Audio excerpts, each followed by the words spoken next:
In the middle of the desert, a very young child wanders around while sucking on a human finger. Meanwhile, Wyndham arrives at the desert on his car.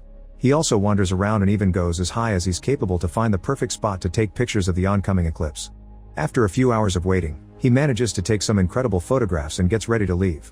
On his way back to the car, he's shocked to see a kid crying under the small shadow of a tree. Wyndham asks him a few questions to learn the boy is lost and he lost his parents. He volunteers to help him find them, and when he helps the boy up, he notices his hand getting extremely dirty. The boy starts walking further into the desert, ignoring Wyndham when he says they should go the opposite way to his car. Wyndham decides to follow him as he keeps asking questions, but the boy won't answer any of them. After a few hours of walking, the boy asks for soda and Wyndham shares his water bottle. He notices there's no phone service in this area and puts his arm around the boy to make him go back, but the kid snaps and pushes him off before running away. When he's far enough, he smirks at Wyndham, then continues to run. After noticing all his water has been spilled on the ground, Wyndham goes back to look for his car. However, he's truly lost and can't get his phone to work. When night falls, Wyndham tries to find shelter against some rocks, but he can't sleep because he hears a weird noise. He decides to follow it and finds a bunch of bottles hanging on branches plus a woman singing at the bottom of a canyon. Wyndham takes a closer look and is surprised to discover there's a whole house down there. There's a ladder nearby, so he goes down, moving carefully to avoid falling. Eventually he makes it to the house and knocks, although nobody answers. Wyndham goes inside anyway and finds Alina cooking. When he asks for a phone he can use or some directions, Alina explains she doesn't have a phone and shares some food. No matter what he asks, Wyndham doesn't get any more answers from her. He isn't hungry and only drinks some water, so Alina eats his serving as well. After dinner, Alina invites Wyndham to stay for the night, and he can't help staring at her while she changes. The next morning Wyndham wakes up first, so he silently gets out and relieves himself while looking at a strange painting on the canyon. Then he tries to finally leave, only to discover the ladder is gone. Since Alina is still sleeping, he decides to grab his camera and take a bunch of pictures, finding more weird paintings as he looks around. There's also a cage and a peculiar animal skull. Suddenly he hears a noise and finds Alina fixing the roof. He helps her while asking about the ladder, but Alina says she doesn't know where it is because people take it sometimes. It could be back later or on a few days. Wyndham demands to know how to leave, however Alina explains the ladder is the only way out. Afterward Wyndham tries to climb out of the canyon, but it's impossible without the right equipment. Yelling for help doesn't do anything either. He comes down covered in dirt, and Alina convinces him to let her wash his clothes. Later that night, Wyndham comes out when he thinks he hears some noises similar to voices, but he doesn't see anything. The next day Wyndham searches the house until he finds bandages for his hands and a hammer, which he uses to try climbing again. As he goes up, he continues to hear the strange noises and confirms they're boys' voices. Suddenly someone throws down a pig head, causing him to slip and fall. Wyndham wakes up in the evening feeling unbearable pain because the hammer is stuck in his leg. Alina soon comes to remove the hammer and takes him into the house. For the next few days Wyndham stays in bed having hallucinations because of the pain. Sometimes he thinks there's a boy in the house with them. Meanwhile Alina is going through her monthly bleeding and uses it to add a mark on the wall. When Wyndham is finally feeling better he discovers he has a limp and can't climb anymore, so he goes outside to yell for help. The kids won't answer and Wyndham goes on a rant about his need to return to normal life while asking Alina to do something. She doesn't answer any of his questions and only says she can take care of him, but he asks her to leave him alone. At that moment a few boys finally appear on top of the canyon and Wyndham begs for help. They agree to lend him a hand, but first they want to know his favorite color, so Wyndham answers red. The boys then leave for a few hours and Wyndham hides in the shadows from the melting sun, looking at the things in his wallet while missing his old life.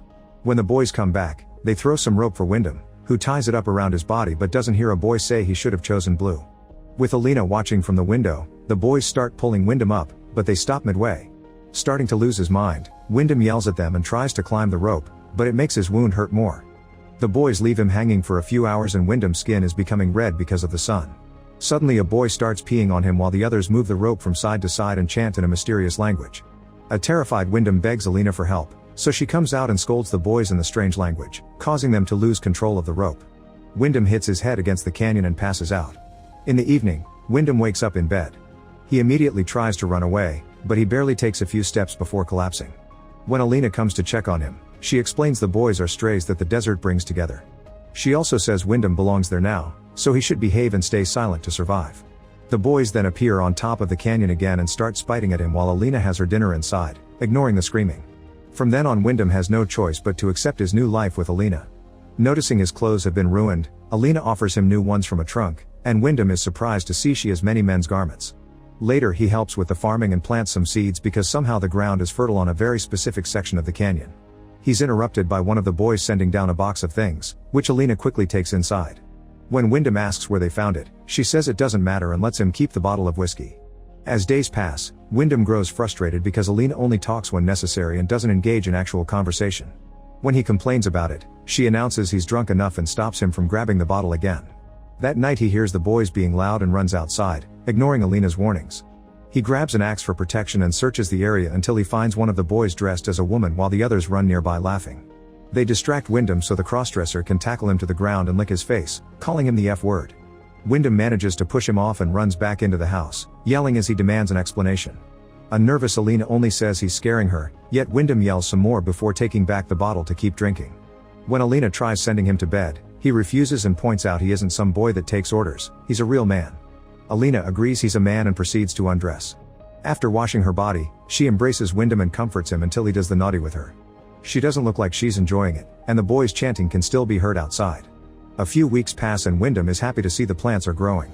While he's farming, a boy named Lepus appears and asks about the process. Wyndham teaches him a bunch of things and offers to tell him more in the future. Lepus thanks him by throwing him some candy, promising to find soda for next time. After the boy leaves, Wyndham keeps farming and is surprised to find a ring and some keys under the soil. In the evening Wyndham asks Alina about the old picture on the wall.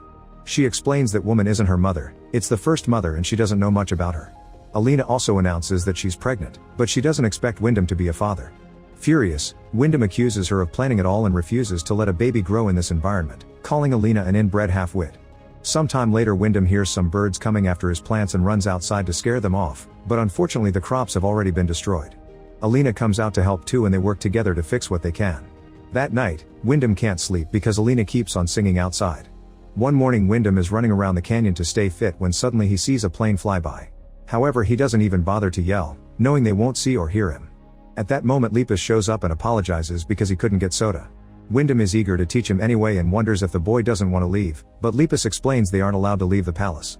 Refusing to give up, Wyndham tells him that Alina is pregnant and that they could leave together to form a family, so Lepus agrees to come back to help after the other boys fall asleep. Alina overhears this and is touched by their words. They're interrupted by one of the guys, who takes Lepus away. In the afternoon Alina cleans Wyndham's wound, which slowly opens to reveal an eye.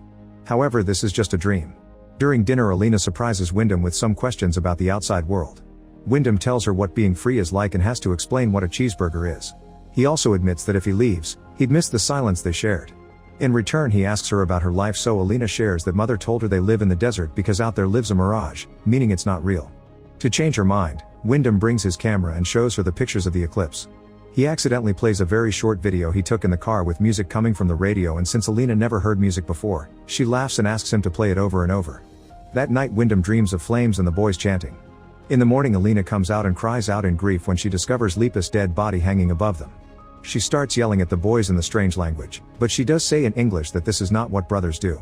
Wyndham tries to comfort her but Alina pushes him away, blaming him for the death of her boy. While Wyndham realizes many of the boys are her sons, Alina beats him up with a wood plank.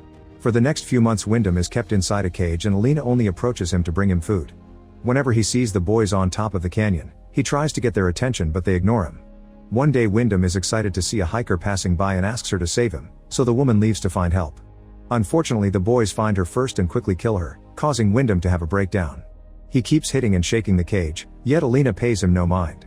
One night all the boys descend into the canyon and one of them gives Wyndham a peach, which he eats in tears. Afterward a ritual begins. The boys dance around a fire and Alina calls them sons and brothers. She also breastfeeds a boy regardless of his age. Then she covers her eyes with leaves and the boys put a bedsheet over her head before pouring blood on it. Seeing all this Wyndham finally understands what's going on. The boys bring innocent hikers to the canyon so Alina can manipulate them into doing the naughty and she can give birth to more boys. This is a cult started by the first mother, and the blood marks on the wall indicate there's been a few mothers since then. That's why the current group of boys is formed by either Alina's brothers or her sons. The men are then killed and buried in the ground, explaining why that small area is fertile and Wyndham found items buried there. Later when Alina brings Wyndham a blanket, he tries to convince her he'll behave and promises to give her as many babies as she wants. He also offers to educate them and be a real family. He uses romantic words to try to manipulate her but she doesn't fall for it, saying he never had a choice and he's nothing but a seed. She's only keeping him in the cage until the baby is born in case anything goes wrong. Sometime later Alina wakes up in unbearable pain from the contractions. She feels something is wrong so she runs outside to release Wyndham, explaining it was never like this before. Wyndham agrees to help her, but as he walks her back to the house, he sees the boys on the canyon and the ladder back in place. He immediately runs toward his salvation and drops Alina, who gives birth on the ground. Wyndham freezes when he hears the crying and decides to meet his baby girl after all. Alina lets him hold the baby for a few minutes before taking her back, explaining this girl will become the new mother. She thanks Wyndham for his cooperation before the boys surround him and kill him by slashing his neck. Later, Alina puts Wyndham's things in the trunk with the other men's. Outside, the body is being eaten by worms. Make sure to subscribe and turn on notifications so you can watch more videos like this. Thanks for watching.